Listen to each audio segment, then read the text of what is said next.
Nestled along the banks of the Chattahoochee River sits a quiet Alabama property that, at first glance, looks like any other rural homestead. But for retired musician Dale Boswell, this patch of land has become something far stranger, so strange, in fact, that he eventually nicknamed it Boogerville. What began as a simple curiosity soon turned into a years-long journey filled with mysterious sightings, unexplained audio, and deeply personal encounters that changed his life forever.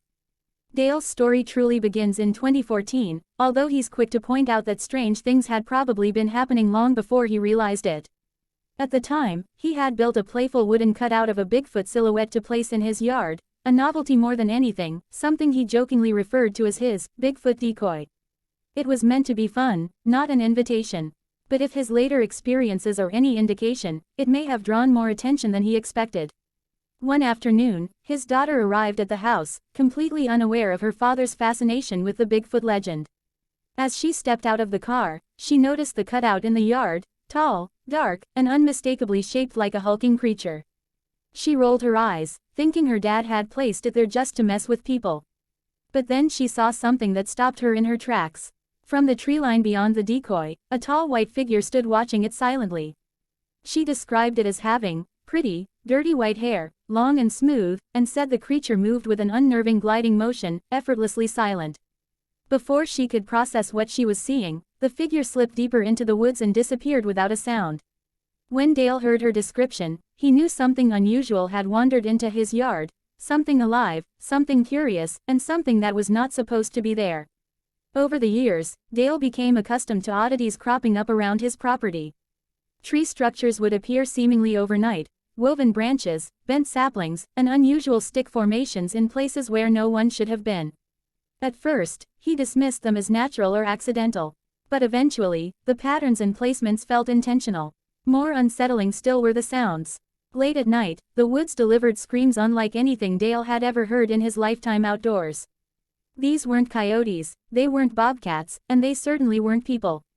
The screams were deep, guttural, and carried an eerie resonance that made Dale's skin crawl. He began recording them, trying to document what he was hearing. Some nights he captured whoops. Other nights, long wails echoed from ridge to ridge. One of the most intriguing pieces of footage Dale recorded came quite by accident. While exploring the wooded areas behind his property, he filmed what he believes may have been a juvenile Sasquatch. The creature was partially obscured by foliage, but its movement and shape stuck with him. He wasn't the type to jump to conclusions, yet he couldn't ignore what he saw. The deeper he got into documenting the strange goings-on around his home, the more he felt like something was watching him from the shadows. Curiosity turned into fascination, and fascination slowly turned into a mission to understand what was sharing the land with him. Everything changed on a warm day in May 2018. Dale had wandered outside with his camera to film a fox that had ventured into his yard. It was a peaceful moment, serene and simple. But the calm shattered when something erupted from the tree line. A solid black figure, tall and muscular, sprinted out with incredible speed. Dale described it as athletic built, powerful, and unquestionably real. There was no mistaking what he saw. The creature darted across his line of sight with such fluid motion that Dale instinctively knew this was no man in a suit. The shock hit him like a physical blow. His blood pressure skyrocketed, and he found himself trembling. The encounter lasted only seconds, but the impact lingered. For the first time, the phenomenon he'd been catching glimpses and sounds of wasn't just strange or mysterious, it was undeniably real. The encounter left him shaken, not because he felt threatened, but because the experience shattered the boundary between myth and reality. He could never look at the woods the same way again. But perhaps the most compelling moment in Dale's journey came during a trip to a remote stretch of road known locally as Wild Man Bottom Road. The name had always intrigued him, and when a friend joined him on a drive through the area, he brought his recorder along just in case.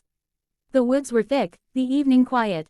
Then, on a whim, the two men called out into the trees. The response they got was immediate and chilling. Something in the forest answered back. The exchange wasn't random noise. It wasn't an echo. It was a clear call and response from something alive, something attentive, and something communicating. Dale later called the recording the Wild Man Bottom audio, and to this day, it remains one of the most compelling pieces of his collection.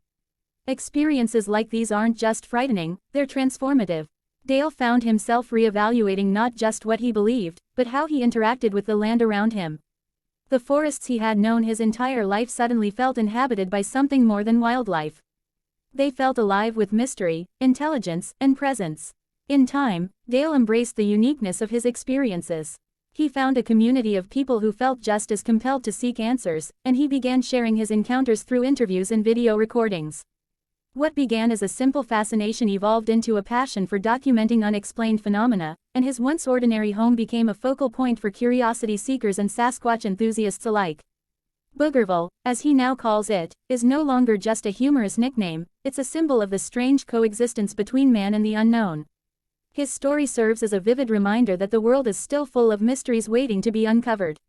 Whether one believes in Bigfoot or not, Dale's experiences force us to question the boundaries of what we understand. His encounters speak to something primal and ancient, something that has perhaps always been here, hidden just out of sight. And for Dale Boswell, the Chattahoochee River woods will forever be a place where reality feels a little less certain, and where the possibility of the extraordinary lingers in every shadow.